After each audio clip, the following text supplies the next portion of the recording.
Hi, I'm Lynda Cohen Loigman, and I am the author of The Matchmaker's Gift. The Matchmaker's Gift is a dual timeline story about a turn-of-the-century matchmaker on the Lower East Side, and she has a gift for seeing other people's soulmates. It's also about her granddaughter, who has inherited this gift, but it's problematic for her because she happens to be a divorce attorney. I was inspired to write this book during the COVID-19 lockdown, when my daughter was sent home from college during her junior year, and she brought home her roommate to live with us for a while. Her roommate told me about her grandmother, who was a professional matchmaker in New York City, and there was even a New York Times article about her, featuring a picture with her standing in front of a filing cabinet filled with records of her matches. And when I saw that photo, it made me really think about writing a matchmaker story. But I'm a writer of historical fiction, so I wanted to come at it from a historical point of view instead of just a romantic point of view. This is the book cover for The Matchmaker's Gift, and I absolutely love it. When I thought about this cover, I was thinking about ketubas, which are Jewish marriage contracts, and actually my ketubah is behind me. Ketubas are usually floral in themed and very highly decorated, and I love the way the cover designer Michael Storings incorporated that into this cover. There are also a lot of little tidbits from the story, which I was very excited to include, especially the spectacles, because there's a character who sells spectacles from a pushcart. The wedding rings, of course, and then my absolute favorite part of the cover, which is this pickle jar, because there's a character who sells pickles in the book, and that's my favorite part.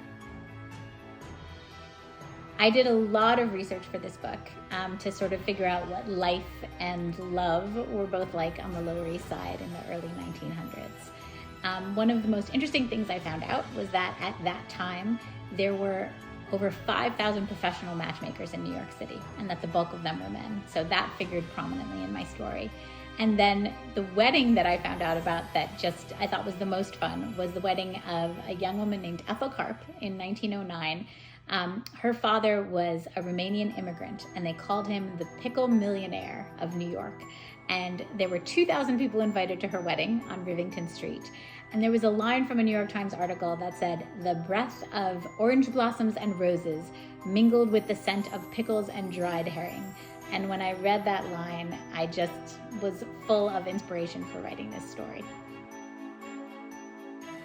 The Matchmaker's Gift is my third novel, but it is by far and away my most joyful.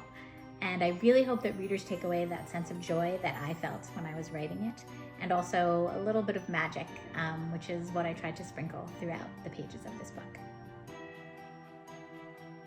My next book is inspired by my husband's great-grandmother, who graduated from pharmacy school in 1921.